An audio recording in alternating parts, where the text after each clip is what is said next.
Halo, saya Arifin. Di sini saya akan menjabarkan tentang tipe meta program. Eh, yang saya ketahui adalah dan saya mencoba untuk menjabarkan hal itu. eh, Definisi meta program adalah program dalam mind atau pikiran manusia yang mengatur bagaimana manusia tersebut belajar mempersepsikan sesuatu yang dilihatnya. Secara umum, metaprogram merupakan filter persepsi manusia yang mengatur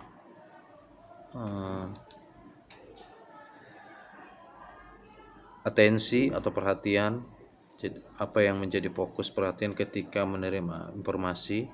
Lalu ada sortir, menyusun, bagaimana manusia menyusun mensortir informasi yang masuk.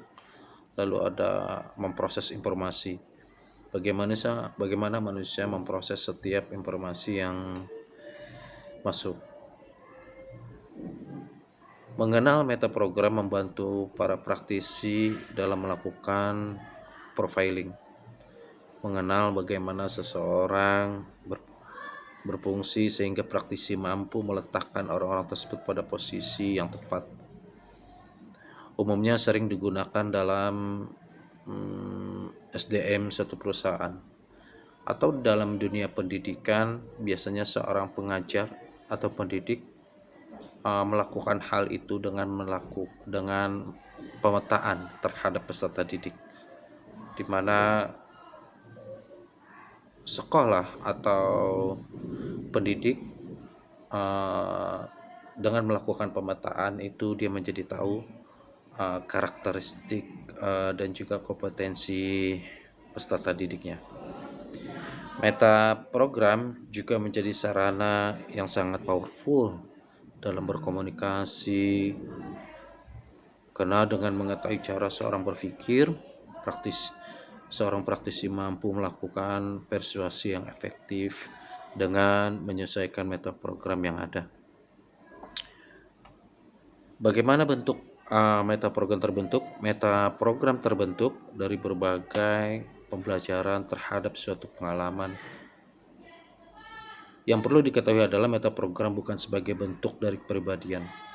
Karena meta program bersifat kontekstual, meta program tidak mendeskripsikan bagaimana kepribadian manusia, tetapi menjelaskan bagaimana manusia berfungsi. Meta program pada suatu konteks bisa berbeda ketika pada konteks yang berbeda. Misalnya ada seseorang yang sangat detail dalam pekerjaannya, belum tentu dia detail dalam konteks yang lain seperti konteks keluarga, kehidupan, dan lain sebagainya. Beberapa jenis meta program dan cara mengetahuinya seperti apa. Mengenali meta program dapat diketahui dari respon yang diberikan atau perilaku yang tampak. Towards mendekati, yang pertama adalah toward, mendekati, dengan away, menjauhi, menjelaskan arah motivasi seseorang dalam melakukan suatu tindakan. Apakah orang tersebut cenderung untuk mengetahui tujuannya atau menghindari penderitaan. Terus ada sameness, PS difference, menjelaskan bagaimana seseorang memproses atau membandingkan tentang suatu hal lainnya, apakah dia melihat sesuatu yang sama atau berbeda.